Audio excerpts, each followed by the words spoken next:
കൂട്ടുകാരെ, കൃഷിയെ സ്നേഹിക്കുന്ന എല്ലാവർക്കും ഋതുസ് വേൾഡ് എന്ന എൻ്റെ യൂട്യൂബ് ചാനലിലേക്ക് സ്വാഗതം. ഞാൻ ഇന്ന് വന്നിരിക്കുന്നത് ഒരു നല്ല കൃഷി ടിപ്പുമായിട്ടാണ്. നിങ്ങളെല്ലാവരും നോക്കിയേ, ഇതെൻ്റെ നേരത്തെ വീഡിയോയിൽ ഞാൻ കാണിച്ചിട്ടുള്ള എൻ്റെ ഒരു കാന്താരി തൈയാണ്. അപ്പോൾ ഇത് കണ്ടോ, ഇതിൽ കീടബാധയൊന്നും ഇല്ലാതെ നിൽക്കുന്നത് കണ്ടോ. ഞാനിതിന് സീക്രട്ട് ആയിട്ടുള്ള ഒരു മരുന്ന് ആഴ്ചയിൽ ഉപയോഗിക്കുന്നുണ്ട്. അതാണ് നിങ്ങൾക്ക് ഞാനിന്ന് പറഞ്ഞു തരാൻ പോകുന്നത്. അപ്പോൾ ആദ്യം തന്നെ നമ്മുടെ മുളകളുടെ ഇലയൊക്കെ ഇങ്ങനെ കുരുടിച്ച് നിൽക്കുകയാണെന്നുണ്ടെങ്കിൽ അതെല്ലാം ആദ്യം തന്നെ പിച്ചി മാറ്റണം. പിന്നെ രോഗബാധയുള്ള മുളകുകളെല്ലാം ഉണ്ടല്ലോ മാറ്റി വെക്കണേ. മറ്റുള്ള മുളകുകളുടെ കൂടെ വെച്ചാൽ അതിനും ഈ അസുഖം പടരും കേട്ടോ. അപ്പം എല്ലാവരും നമുക്ക് വീഡിയോയിലോട്ട് പോകാവേ. അപ്പോൾ ആദ്യം തന്നെ നമുക്ക് വേണ്ട ഒരു സാധനം എന്ന് പറഞ്ഞാൽ ഒരു 3-4 അല്ലി വെളുത്തുള്ളിയാണ് വേണ്ടത്. പിന്നെ അടുത്തതായിട്ട് നമുക്ക് വേണ്ടത് നല്ല കാന്താരി മുളകാണ്. നിങ്ങളുടെ എരിവിന് ആവശ്യത്തിന് എടുക്കാവേ. എനിക്കിപ്പോൾ കുറച്ച് ചെടികളേ ഉള്ളൂ, അത് കാരണം ഞാൻ കുറച്ചേ ഉണ്ടാക്കുന്നുള്ളേ. ഇത് കുറച്ച് അലോവേരയാണേ. പിന്നെ അടുത്തതായിട്ട് നമുക്ക് വേണ്ടത് നല്ല പച്ച മഞ്ഞളാണേ.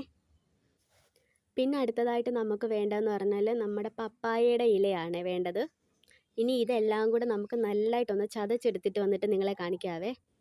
അതേ വേണ്ട, ഞാൻ നന്നായിട്ടത് ചതച്ചെടുത്തിട്ടുണ്ട് അതെല്ലാം കൂടെ. ഇനി നമുക്ക് ഒരു ടിന്നെടുത്തിട്ട് ഇത് അതിൻ്റെ അകത്തോട്ട് ഇടാവേ.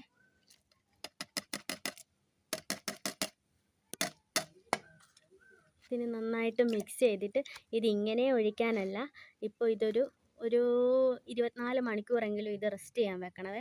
എന്നിട്ട് ഇത് അരിച്ചെടുത്ത് വേണം നമ്മൾ ഉപയോഗിക്കാൻ. അരിച്ചെടുത്ത് എടുക്കുമ്പോഴത്തേക്കിനുണ്ടല്ലോ നമുക്കതിൻ്റെ കൂട്ടത്തിലേ നമുക്ക് കുറച്ച് ലിക്വിഡ് സോപ്പും പിന്നെ നമ്മുടെ വേപ്പെണ്ണയും കൂടെ ഒഴിക്കുവാണെങ്കിലുണ്ടല്ലോ നല്ല ഒരു ജൈവ കീടനാശിനിയാണ്. നമ്മുടെ ചെടികൾക്കുണ്ടാകുന്ന മുരടിപ്പും കാര്യങ്ങളും എല്ലാം മാറി അത് പെട്ടെന്ന് തന്നെ റിക്കവറായി വരുന്നത് കാണാം. ഞാനിത് പരീക്ഷിച്ച് നോക്കിയതാണ് കേട്ടോ എൻ്റെ ചെടിയിൽ. എൻ്റെ ചെടിക്ക് മാറ്റം വന്നതുകൊണ്ടാണ് നിങ്ങളുമായിട്ട് ഞാനിത് ഷെയർ ചെയ്യുന്നത്. അപ്പോൾ എൻ്റെ വീഡിയോ ഇഷ്ടപ്പെടുവാണെങ്കിൽ വീഡിയോ ലൈക്ക് ചെയ്യാനും കമൻറ്റ് ചെയ്യാനും ഷെയർ ചെയ്യാനും മറക്കരുത്. അപ്പോൾ നിങ്ങളുടെ കൂട്ടുകാർക്കൊക്കെ കൃഷി ഇഷ്ടമുള്ള കൂട്ടുകാരൊക്കെ ഉണ്ടെങ്കിൽ അവർക്കും ഷെയർ ചെയ്യാൻ മറക്കല്ലേ. അപ്പോൾ ഇനി അടുത്തൊരു വീഡിയോയിൽ നമുക്ക് പിന്നെ കാണാം.